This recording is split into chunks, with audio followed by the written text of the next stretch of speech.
Here is a high-engagement rewrite of the article, expanded to your requested length and written in a friendly, relatable, and emotional tone. A legacy in a drawer.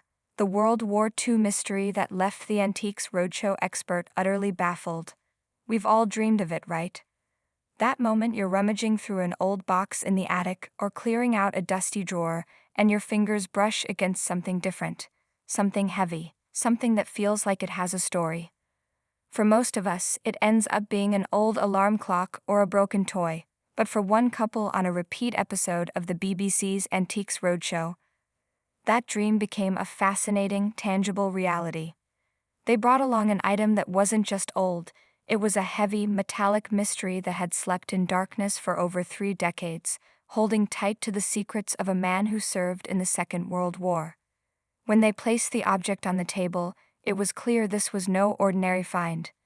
It was a large, imposing, watch-like object, but watch didn't seem to do it justice. It looked industrial, powerful, and utterly perplexing. Enter Richard Price, the show's esteemed watch and timepiece expert. Price is a man who has seen virtually everything that ticks, whirs, and chimes. He's handled priceless treasures and sentimental trinkets with the same gentle curiosity. But as he leaned in to examine this piece, the usual confident assessment was replaced by a visible, genuine intrigue. "This really is quite an unusual timepiece," Richard remarked, his eyes scanning every detail. You could see the gears turning in his mind. He turned to the guests, who were watching him with the same hopeful anticipation every roadshow guest has.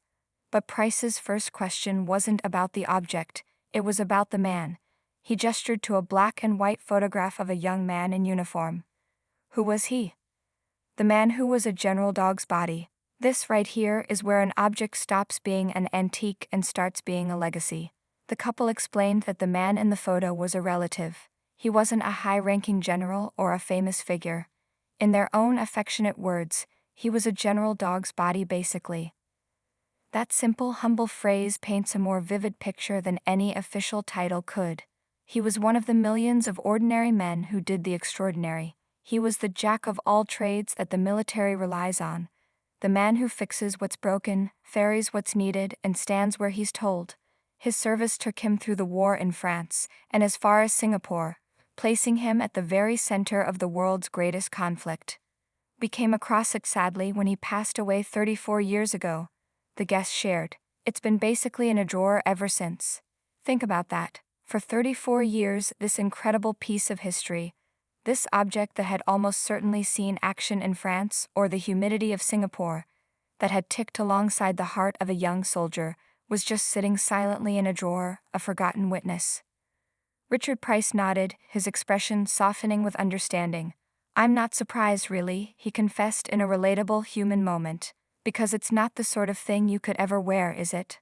Let's be honest." He was right. This was no gentleman's pocket watch. To prove the point, Richard held his own conventional wristwatch next to the mystery object. The comparison was almost comical. "Just putting it to scale, it is significantly bigger than a standard wristwatch," he observed, pointing to the attachment points. "And the size of these lugs are massive." The first clue. A jacket. Not just a wrist. This is where the expert's eye spots the detail the rest of us would miss. Those massive lugs, the arms that hold the strap, or the key. "So why do you think the lugs are big?" Richard asked the couple, engaging them in the detective work. One of the owners speculated, "It's obviously not to go on a wrist." It was a logical guess. It was too big, too heavy. But Richard Price smiled and offered the first major revelation, a piece of the puzzle falling into place. The reason that the lugs are massive, he explained, is because it would have had a very large, thick leather strap that went over a flying jacket.